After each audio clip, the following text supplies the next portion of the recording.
E se eu te disser que esse país da Europa está ganhando muito dinheiro com a crise energética? Um país rico, desenvolvido e que tem muito gás e petróleo, além de ser um grande aliado do Ocidente e membro da OTAN. Eu estou falando da Noruega. Depois do fechamento do gás russo, a Europa buscou alternativas para a importação de gás. E viram na Noruega, que até então era a segunda maior fornecedora de gás, atrás apenas da Rússia, uma oportunidade de conseguir mais gás. Mas a Noruega será capaz de suprir a demanda de gás da Europa? Independente da resposta, o que nós sabemos é que a Noruega está ficando ainda mais rica com essa guerra. Lembrando que a Noruega não é importante apenas por causa do petróleo. Além do petróleo, a Noruega é muito relevante no mundo dos negócios, tendo um dos maiores fundos de investimento do mundo, o Fundo Soberano Norueguês.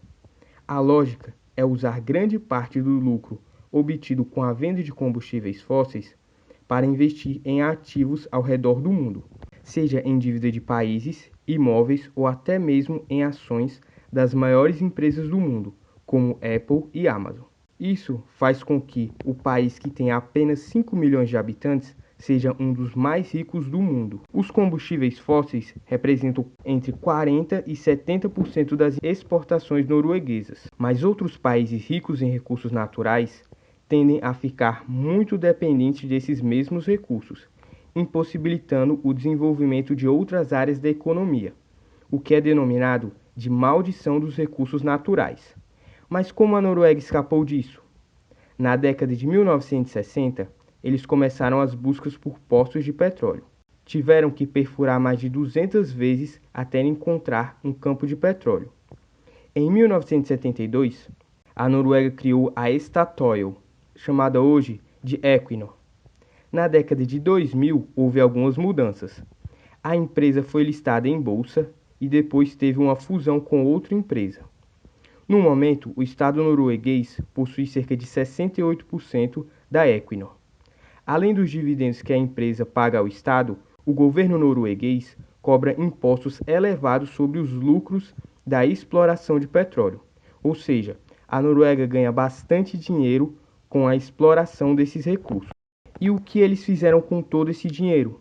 Em 1990, a Noruega criou o Fundo Soberano Norueguês, com o objetivo de diversificar as receitas. Se o preço do petróleo cai, não tem problema, pois os investimentos estão em todas as classes de ativos. O que é impressionante é o seu tamanho. O Fundo Soberano da Noruega é o maior fundo soberano do mundo. Em 2013, o fundo representava cerca de 183% do PIB, e em 2022 representa 225% do PIB norueguês. E tem representado um crescimento constante, até mesmo tendo retornos significativos após a doença de 2020. Ao contrário de outros países que fazem bastante dinheiro com o petróleo, a Noruega não é um grande produtor. Produz cerca de 2% do petróleo e 3% do gás consumido no mundo, muito atrás de outras grandes produtoras. Para você ter uma noção, em 2021, os Estados Unidos produziu cerca de 11 milhões de barris de petróleo por dia. A Arábia Saudita, 9 milhões. O Canadá, 4,7 milhões.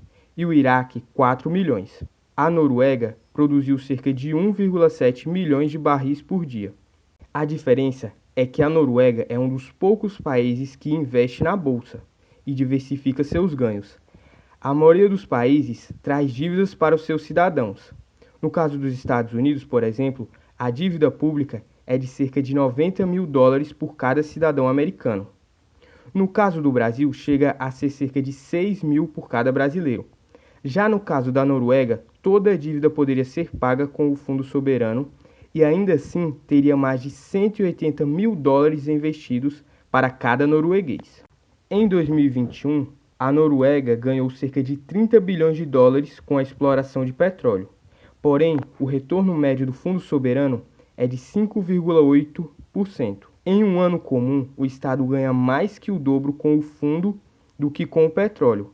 O que nos leva à pergunta: pode a Noruega salvar a Europa da crise energética? A Noruega já era um grande parceiro da União Europeia, mesmo antes da guerra na Ucrânia. exportava 20% da demanda de gás da Europa, mas por motivos ecológicos, eles estavam diminuindo as perfurações em novos poços. Agora isso mudou. O objetivo da União Europeia é substituir o gás russo pelo da Noruega e de outros países. No período de 2 anos, os noruegueses vão aumentar a produção em 23%. A Noruega colocou em operação um novo gasoduto, em 1º de outubro, e já começou a transportar gás da Noruega para a Polônia. Se a Noruega até agora atendia 20% da demanda europeia de gás, este ano calcula-se que já estaria cobrindo 25%. E a expectativa é que no ano que vem o percentual seja ainda maior. Porém, existe um problema. A Noruega não pode dobrar sua produção de gás de uma hora para outra. Essa área não teve investimento nos últimos anos, devido ao seu impacto ambiental, e não dá para reverter anos de desinvestimento em poucos meses. Por esse motivo, a Europa busca ainda mais alternativas para o gás russo. Mas e você? Você acha que a Noruega pode salvar a Europa da crise energética? Deixe sua opinião nos comentários. Bem, esse é o vídeo de hoje. Se você gostou, não se esqueça de curtir, se inscrever e compartilhar.